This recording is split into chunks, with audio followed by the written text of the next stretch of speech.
Another day, another show. It's a day in the life of a pro wrestling ring announcer.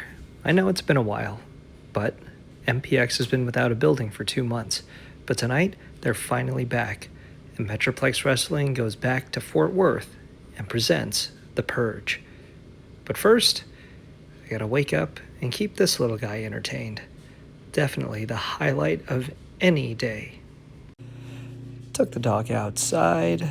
You can see him exploring there, and then it was time for breakfast. I can't believe this little kid is this far into eating solids. But after breakfast, it was time to put him down for a nap. This has become our preferred way of putting him down for a nap. Plus, it counts as an exercise too. It also gets him to eat his bottle, which we ended up taking a little rest on the couch to do. And then, soon enough, it was time to wake up and play again. We decided we would head to the library and enhance his vocabulary, because who knows, maybe he's a future ring announcer as well. We went back home. My oldest son made a lunch, which was nice of him to do, and, well, there we go, another nap.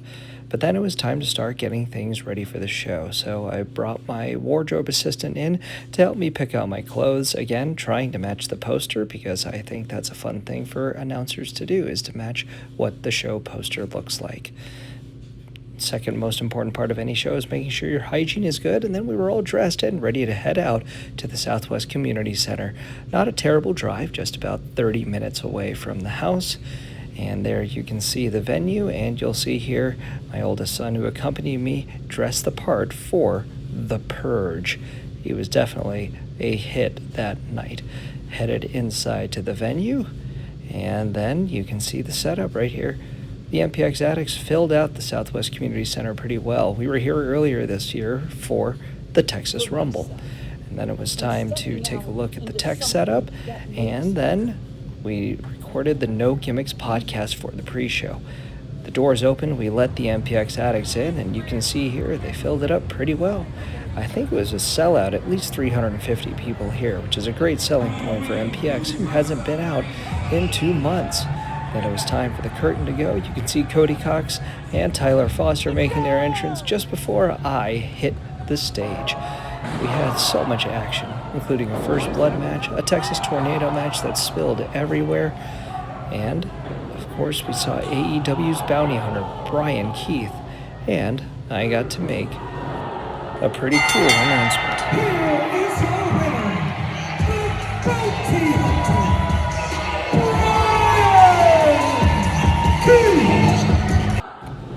You can see by broadcast colleagues Cody Cox and Tyler Foster doing their thing on play-by-play and color. We also saw the World Breaker Brick Savage in a last man standing match against Big J. Doors are always a big hit at an MPX show. And yes, there were zombies and clowns, and, well, you can see how this went.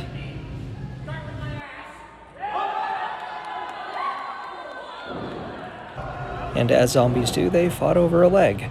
In this case, the fake leg of Magnificent Malico.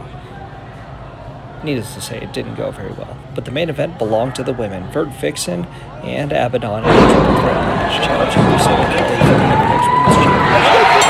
You can see the result.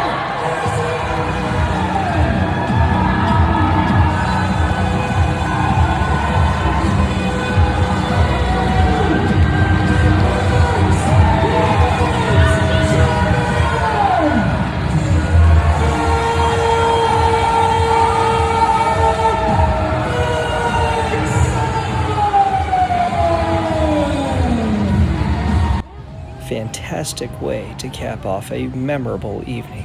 I can't wait for MPX to start doing weekly shows again, but this scratched the itch for now. Thanks for watching, and I'll see you all next time.